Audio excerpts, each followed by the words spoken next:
जिस घर में इन तीन लोगों का प्रभाव होता है उस घर का सर्वनाश हो जाता है। श्रोताओं, आप लोग शायद नहीं जानते होंगे कि किन लोगों के घर का विनाश जल्दी होता है, किन लोगों के घर में गरीबी जल्दी आ जाती है और किन लोगों के घर से माता लक्ष्मी रूठ कर चली जाती है। भगवान शिव ने माता पार्वती को बताया कि जिस घर में इन तीन लोगों का प्रभाव होता है उस घर का निश्चित ही सर्वनाश हो जाता है और ऐसे परिवार के लोग सदैव गरीबों के दलदल में फंसे चले जाते हैं।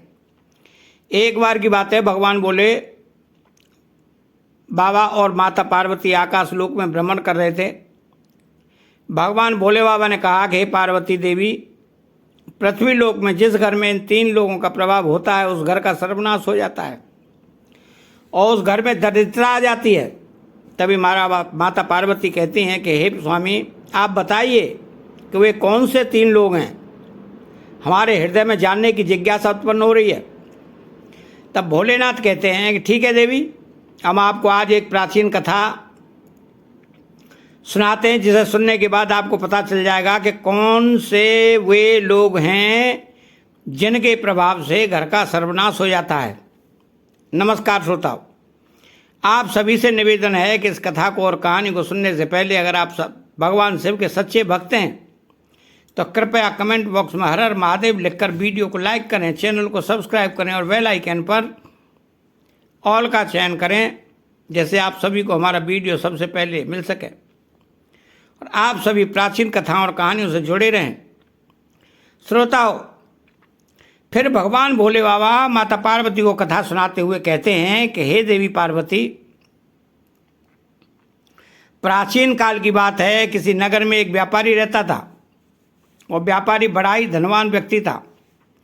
उसके घर में अन्न धन की कोई कमी नहीं थी। व्यापारी का एक बड़ा ही सुंदर पुत्र था और व्यापारी अपने पुत्र से बहुत प्रेम करता था।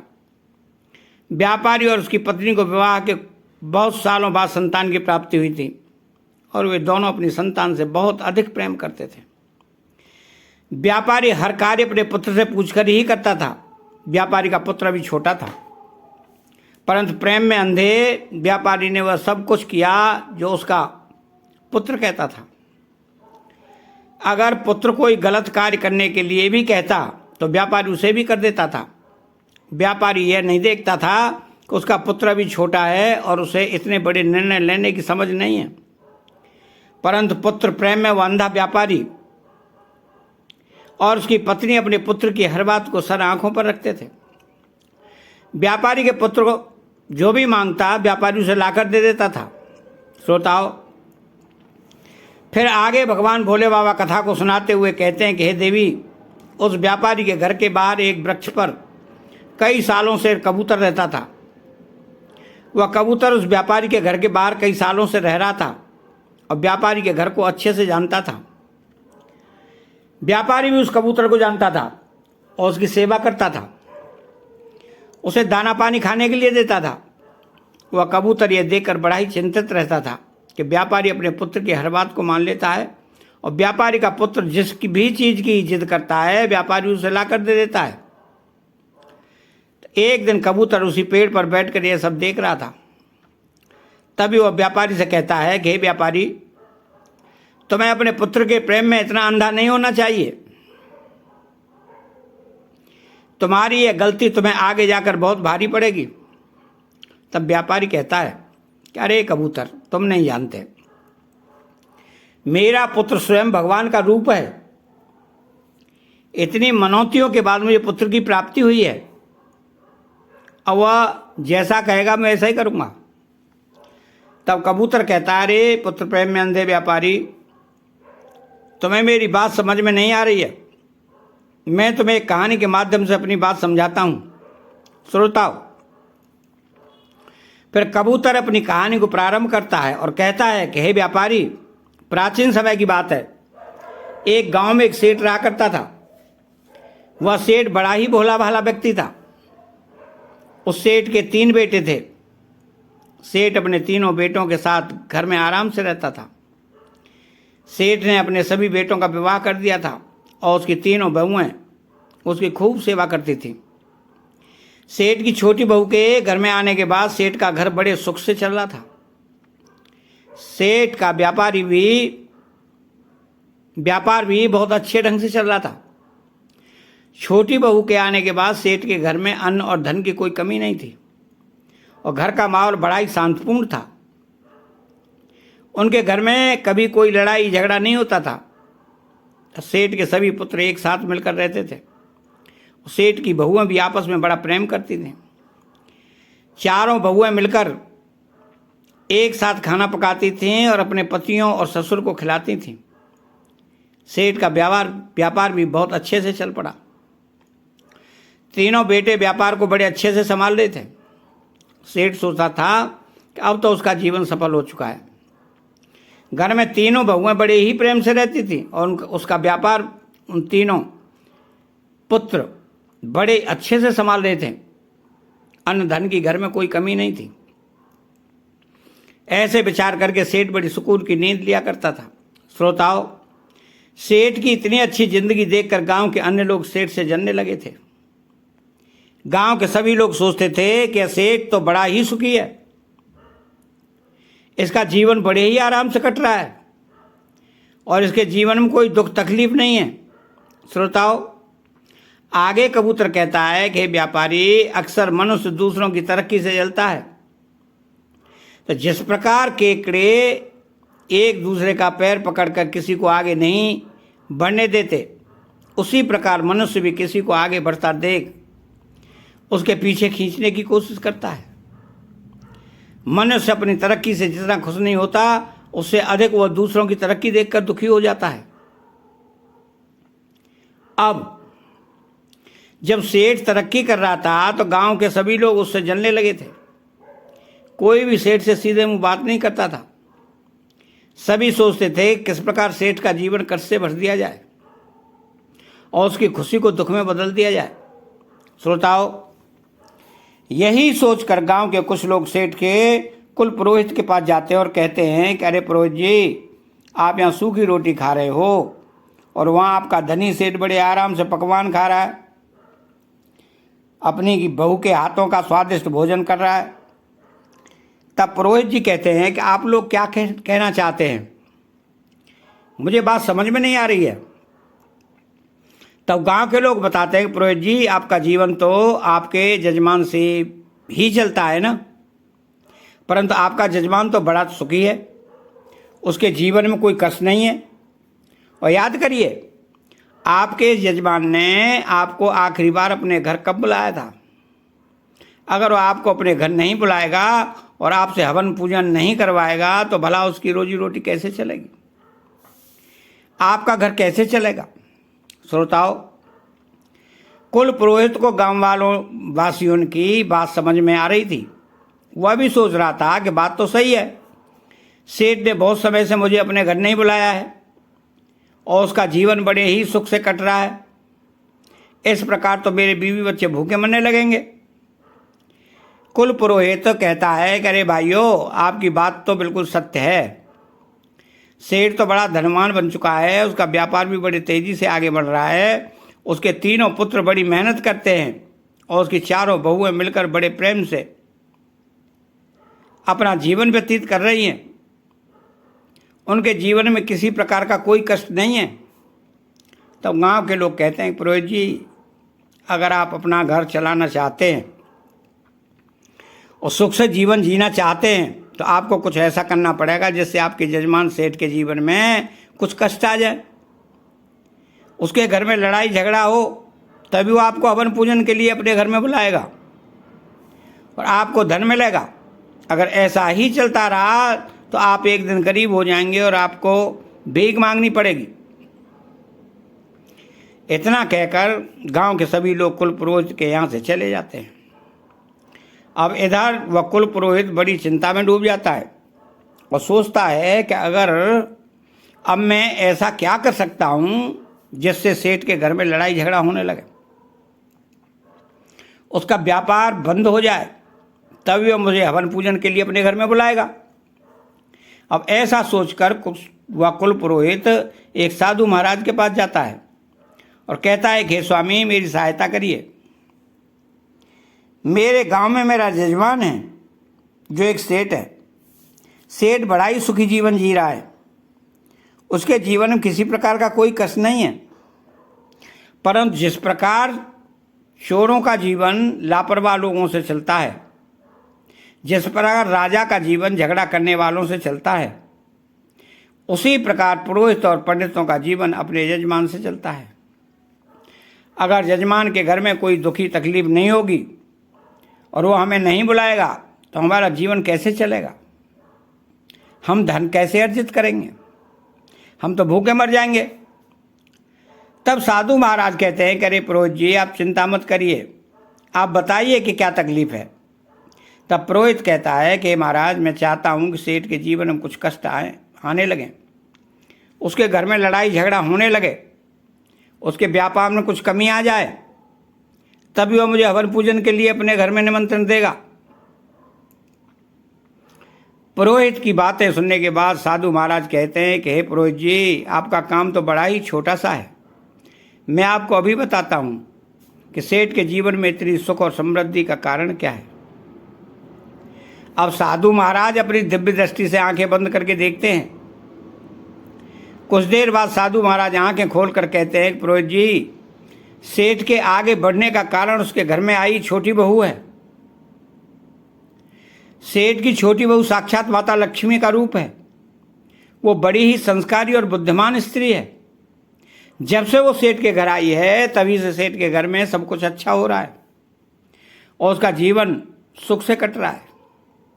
ऐसी स्त्री जिस भी घर में रहती है वह घर खूब फलता फूलता। तब पुरोहित कहता है कि हे स्वामी जी अगर ऐसा है इसका कोई रास्ता होगा जिससे सेठ के घर में लड़ाई झगड़ा होने लगे और उसका व्यापार ठंडा पड़ जाए। तब साधु महाराज कहते हैं कि हे पुत्र तुम चिंता मत करो, तुम्हें बस एक काम करना है, तुम सेठ के घर जाओ और उनसे कहना कि सेठ जी मुझे आपके खेत से एक हरा बांस दे दीजिए और फिर तुम वह हरा बांस लेकर अपने घर ला कर रख देना। जब तुम ऐसा करोगे तो कुछ दिनों में ही सेठ निर्धन हो जाएगा, उसके घर में लड़ाई झगड़े होने लगेंगे, उसकी बहुएं आपस में झगड़ने लगेंगी और उसका जीवन कष्टों से भर जाएगा। तब वह तुम्हें हवन पूजन के लिए अवश्य बुलाएगा।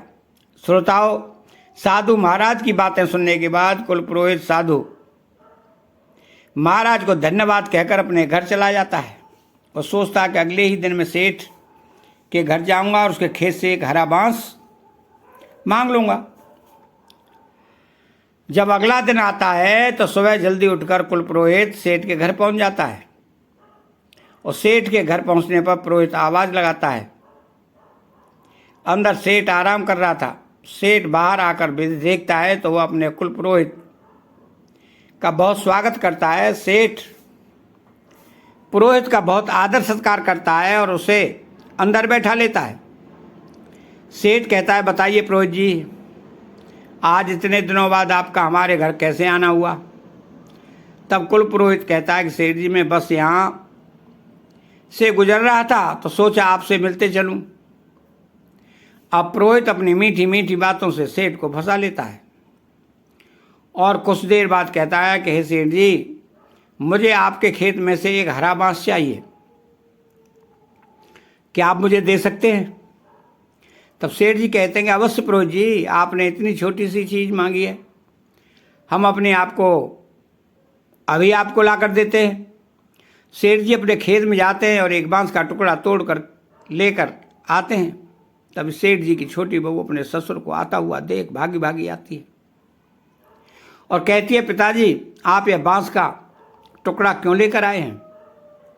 तब सेठ बताता है कि बेटी पुरोहित जी हमारे घर आए हैं और वह चाहते हैं कि हम उन्हें अपने खेत में से एक हरा बांस का टुकड़ा ला कर दें, इसलिए उन्हें देने के लिए हम यह टुकड़ा लेकर आए हैं।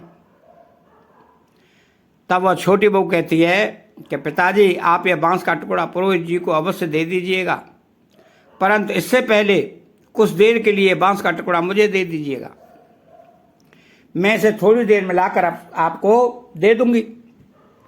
फिर वह सेठ जी अपनी छोटी बहू को वह बांस देकर चला जाता है।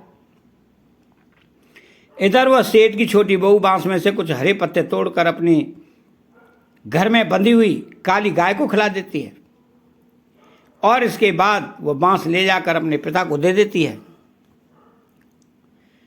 अब सेठ हरा बांस पुरोहित को दे देता है और कहता है, लीजिए पुरोहित जी, आपने हरा बांस मांगा था और ये रहा बांस, इसे आप ले जाइए।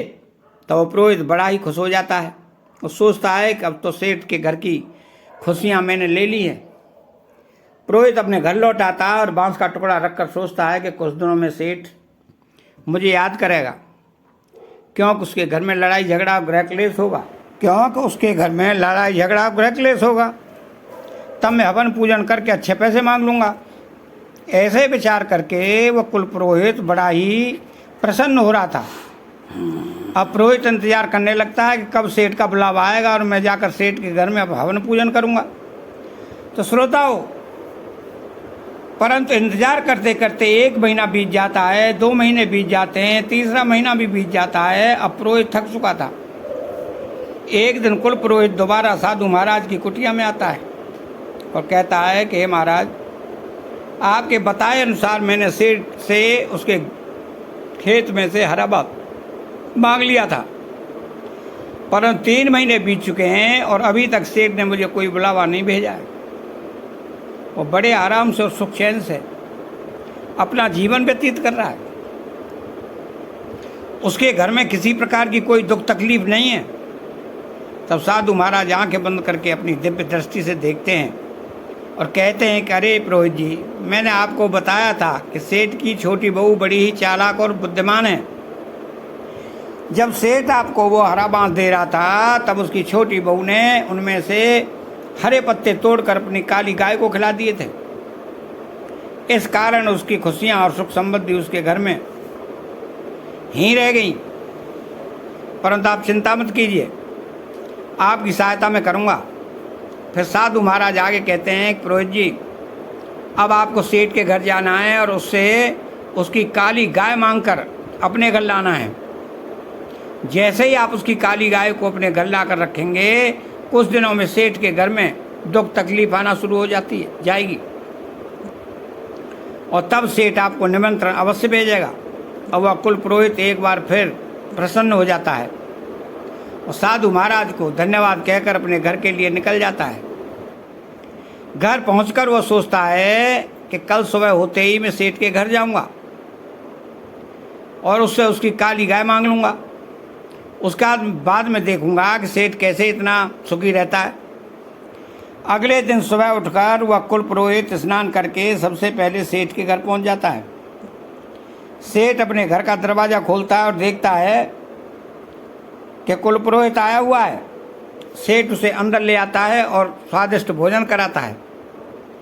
इसके बाद सेठ पूछता है, बताइए पुरोहित जी, आज आपका कैसे आना हुआ। कुल पुरोहित कहता है कि सेठ जी, मैं बड़ी ही दुख तकलीफ में हूँ। दरअसल मेरे घर पर जो गाय है उसे दूध देना बंद कर दिया है और मेरे बच्चों को दूध नहीं मिल रहा है। कई दिनों से मेरे बच्चों ने दूध नहीं पिया है, इसीलिए मैं आपसे सहायता लेने आया हूँ। अगर आप मुझे अपनी काली गाय दे देंगे तो आपकी बड़ी कृपा होगी। पुरोहित की ऐसी दुख भरी बातें सुनकर सेठ सोचता है कि चलो कोई बात नहीं, ये हमारे कुल पुरोहित हैं, अगर हम इनका भला करते हैं तो यह पुण्य का काम होगा। ऐसा सोचकर सेठ कहता है, पुरोहित जी आप चिंता न करें, हम आपको अपनी काली गाय दे देंगे। इतना कहकर सेठ गाय को लेने के लिए अपने घर के आंगन में जाता है और गाय को लेकर पुरोहित को देने के लिए चल देता है। तभी सेठ की छोटी बहू आकर सेठ को रोक लेती है और कहती है, पिताजी आप इस गाय को लेकर कहाँ जा रहे हैं।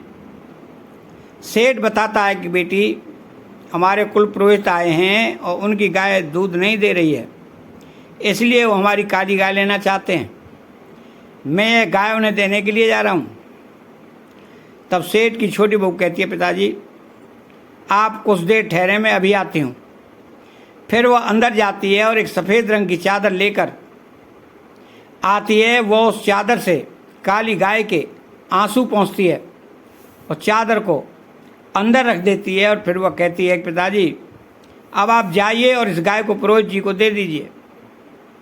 इसके बाद सेठ जी काली गाय को लेकर पुरोहित जी के पास जाता है और कहता है, पुरोहित जी लीजिए, यह रही आपकी काली गाय, इसे ले जाइए और अपने बच्चों को दूध पिलाइए। गाय को देखकर पुरोहित बड़ा ही प्रसन्न हो जाता है और उसे लेकर तुरंत अपने घर के लिए निकल जाता है। अब तो अपने घर पहुंचकर वह काली गाय को बांध देता है और सोचता है कि सेठ बहुत जल्दी उसे अपने घर हवन पूजन के लिए बुलाएगा, क्योंकि उसका जीवन बड़े ही जल्दी दुखों से घिरने वाला है। अब वह कुल पुरोहित सेठ के बुलावे का इंतजार करने लगता है और इंतजार करते करते एक बार फिर उसे 3 महीने गुजर जाते हैं। 3 महीने गुजर जाने के बाद कुल पुरोहित एक बार फिर साधु महाराज जी के पास कुटिया में पहुंच जाता है और क्या कहता है कि साधु महाराज, इस बार फिर मैं आपके कहे अनुसार सेठ के यहाँ से काली गाय लेकर आया हूँ, परंतु उसके बावजूद सेठ ने मुझे अपने घर हवन पूजन के लिए नहीं बुलाया। सेठ का जीवन अभी भी बड़े ही सुख से कट रहा है, उसके घर में किसी प्रकार की कोई दुख तकलीफ नहीं है। तब साधु महाराज एक बार फिर अपनी आंखें बंद करते हैं और अपनी दिव्य दृष्टि से देखते हैं। साधु महाराज कहते हैं, पुरोहित जी, उस सेठ की छोटी बहू बहुत ही चालाक है।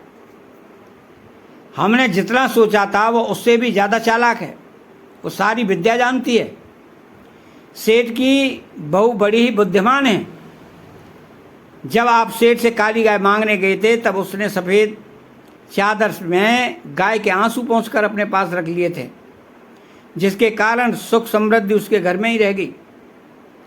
अब यह बात सुनकर कुल पुरोहित बहुत ही चिंतित हो जाता है। वो सोचता है कि जब तक यह छोटी बहू रहेगी तब तक सेठ का जीवन सुख समृद्धि से भरा रहेगा। पुरोहित कहता है कि साधु महाराज, अब मुझे क्या करना चाहिए? तब साधु महाराज कहते हैं, पुरोहित, अब आप सेठ के घर जाइए और सेठ से किसी तरीके से वो सफ़ेद चादर मांगकर अपने घर ला कर रख लीजिए। अगर आपने ऐसा कर लिया तो निश्चित ही सेठ का जीवन बदल जाएगा और उसके घर में लड़ाई झगड़ा गृह क्लेश होने लगेंगे। फिर साधु महाराज को धन्यवाद कहकर वो कुल पुरोहित अपने घर के लिए निकल जाता है। घर पर जाकर वह कुल पुरोहित निर्णय करता है कि कल सुबह होते ही वो एक बार फिर सेठ के घर जाएगा और जाकर किसी तरीके से सफ़ेद चादर मांग कर लेकर आएगा। अगला दिन बीतते ही वह पुरोहित सुबह उठते ही बड़ा प्रसन्न हो जाता है। सोचता है कि आज तो सेठ से उसकी सफ़ेद चादर मांगकर उसका जीवन दुखों से भर दूंगा। अब कुल पुरोहित सेठ के घर जाता है और जाकर सेठ से कहता है कि सेठ, ये मेरी पत्नी हर दिन मंदिर में कीर्तन और भजन करने के लिए जाती है, परंतु मंदिर में बैठने के लिए उसके पास कोई अच्छी चादर नहीं है। वो नीचे फर्श पर बैठती है और उसे ऐसा करते हुए देख मुझे अच्छा नहीं लगता। अगर आपको कोई तकलीफ़ ना हो तो क्या आप मुझे एक अच्छी सफ़ेद चादर दे सकते हैं ताकि मेरी पत्नी चादर बिछा कर मंदिर में बैठ सके। कुल पुरोहित की ऐसी बातें सुनकर सेठ कहता है कि अरे पुरोहित जी, आप चिंता न करें, हमारे घर में एक बहुत ही अच्छी सफ़ेद चादर रखी है, रुकिए, हम अपनी बहू से कहकर आपको दे देते हैं। अब सेठ जी अपनी छोटी बहू को बुलाते हैं और कहते हैं कि बहू, हमारे घर में जो सफ़ेद चादर है वह लाकर पुरोहित जी को दे दो।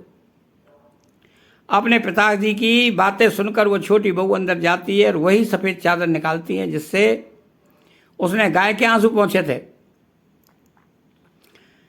वह उस सफ़ेद चादर को निकालकर उसका एक धागा तोड़कर अपने मुंह में भर लेती है और उसे खा लेती है। चादर का धागा खाने के बाद वो छोटी बहू चादर लाकर पुरोहित जी को दे देती है। छोटी बहू से चादर लेकर पुरोहित जी मुस्कुराते हुए अपने घर के लिए निकल पड़ते हैं और घर पर जाकर वो सोचते हैं कि अब तो सेठ मुझे बहुत जल्दी याद करेगा। अब सेठ की राह देखते देखते वह कुल पुरोहित कई महीनों तक इंतजार करता रहता है। धीरे धीरे 1 महीना बीत जाता है, उसके बाद दूसरा महीना बीत जाता है और तीसरा महीना भी निकल जाता है। अब इंतजार करते करते पुरोहित थक जाता है और एक बार फिर साधु महाराज के पास जाता है। साधु महाराज कहते हैं कि आओ पुरोहित जी, आओ, कैसे हो? तब पुरोहित कहता है कि अरे साधु महाराज, आपने मुझे जो करने को कहा मैंने सब कुछ किया, परंतु वह सेठ अभी भी अपना जीवन बड़े आराम से जी रहा है। उसके जीवन में कोई दुख तकलीफ नहीं है, उसके पास धन की कोई कमी नहीं है। साधु महाराज एक बार फिर अपनी आंखें बंद करके अपनी दिव्य दृष्टि से देखते हैं और पुरोहित को बताते हैं कि पुरोहित जी, अब हमें लगता है कि वह छोटी बहू जब तक उसके घर में रहेगी तब तक आप उसका कुछ नहीं बिगाड़ सकते। आपको सफ़ेद चादर देने से पहले उसकी बहू ने उसमें से एक धागा निकाल कर खा लिया, जिसके कारण सुख समृद्धि और धन का सुख उसके पास ही रह गया। अब आपको कुछ भी करके सेठ जी की छोटी बहू को उसके घर से निकालना पड़ेगा। अगर आपने एक बार छोटी बहू को घर से निकाल दिया तो फिर सेठ के जीवन में कष्ट ही कष्ट आ जाएंगे, उसका जीवन दुखों से घिर जाएगा। श्रोताओं, फिर उस पुरोहित को भी समझ में आ गया कि छोटी बहू के रहते हुए कुछ नहीं कर सकता, इसलिए वो अपने घर जाता है और सेठ के घर से उसकी छोटी बहू को निकालने का उपाय ढूंढने लगता है। अगली सुबह कुलपुरोहित सेठ के घर जाता है और बड़ी ही चिंतित अवस्था में आकर कहता है कि सेठ जी, आपकी सुरक्षा मेरी जिम्मेदारी है और मुझे आपकी सुरक्षा खतरे में दिख रही है। आप पर बहुत बड़ा संकट आने वाला है, आपका जीवन दुखों से घिरने वाला है और आपके व्यापार में आपको बहुत बड़ा नुकसान होने वाला है और आपके घर में बहुत बड़ी विपत्ति आने वाली है। तो कुल पुरोहित की ऐसी बातें सुनकर वो सेठ घबरा जाता है और बहुत चिंतित हो जाता है। सेठ कहता है, पुरोहित जी, ये आप क्या कह रहे हैं? आप हमें बताइए, क्या इस विपत्ति से बचने का कोई उपाय है? आप जो भी कहेंगे हम अवश्य करेंगे। फिर पुरोहित समझ जाता है कि सेठ उसके जाल में फंस चुका है। पुरोहित आगे कहता है कि सेठ जी, आपकी छोटी बहू आपके ऊपर बहुत बड़ा खतरा है। जब तक वह इस घर में रहेगी तब तक आप पर संकट बना रहेगा, इसलिए मैं तो कहता हूं कि आप अपनी छोटी बहू को अपने घर से निकाल दीजिए, क्योंकि उसी के कारण आप पर इतना बड़ा खतरा मंडरा रहा है और आपका जीवन संकट में है। पुरोहित की ऐसी बातें सुनकर वो सेठ जी उस पर विश्वास कर लेते हैं।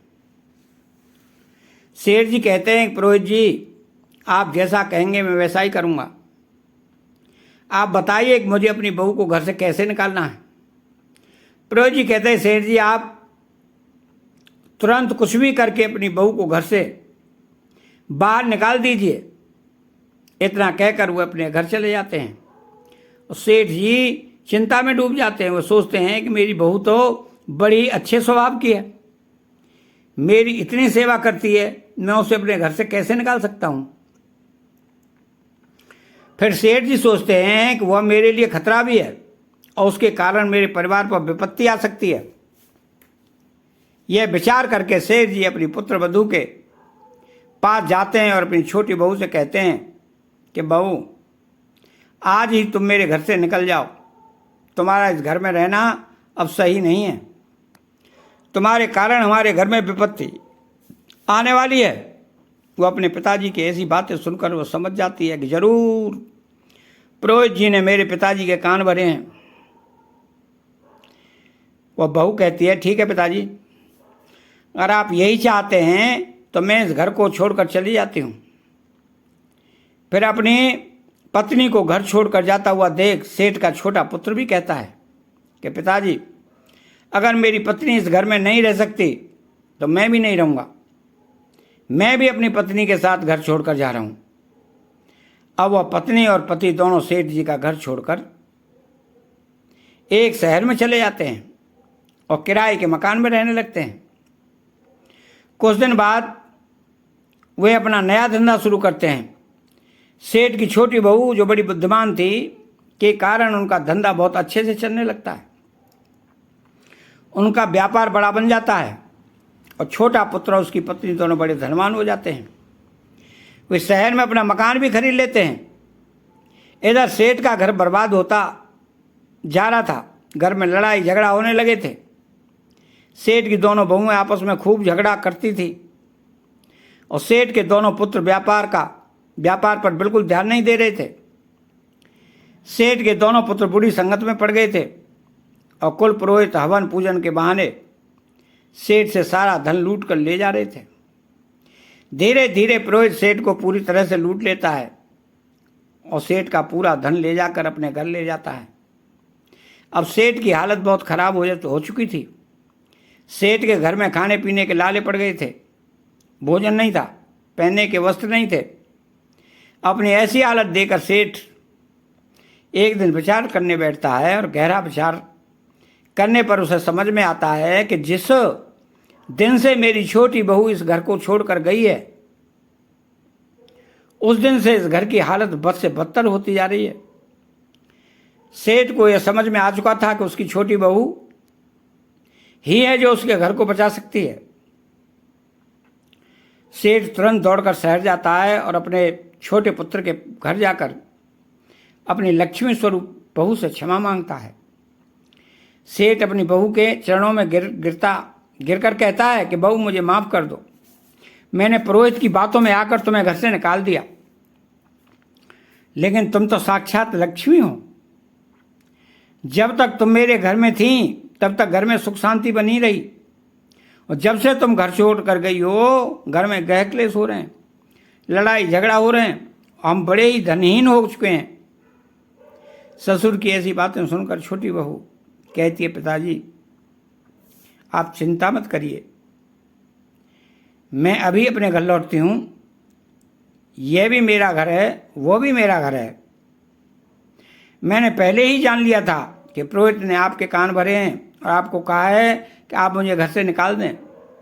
संसार में बहुत से लोग होते हैं जो दूसरों की खुशियों से जलते हैं, उन्हें बर्बाद करना चाहते हैं, लेकिन ये हमारे ऊपर निर्भर करता है कि हम किसकी बातों में आते हैं, कैसे निर्णय लेते हैं और अपने घर को कैसे चलाते हैं।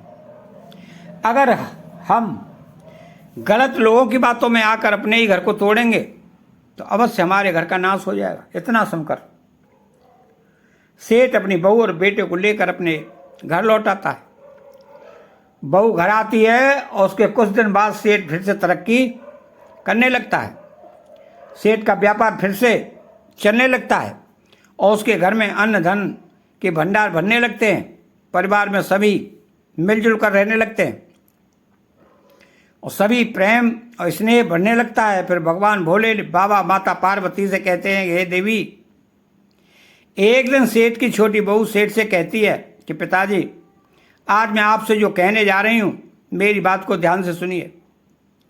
जिस घर में इन 3 लोगों की चलती है वह घर बहुत जल्दी बर्बाद हो जाता है। सेठ पूछता है, बहू वह 3 लोग कौन हैं? तो छोटी बहू बताती है, पिताजी ध्यान से सुनिए।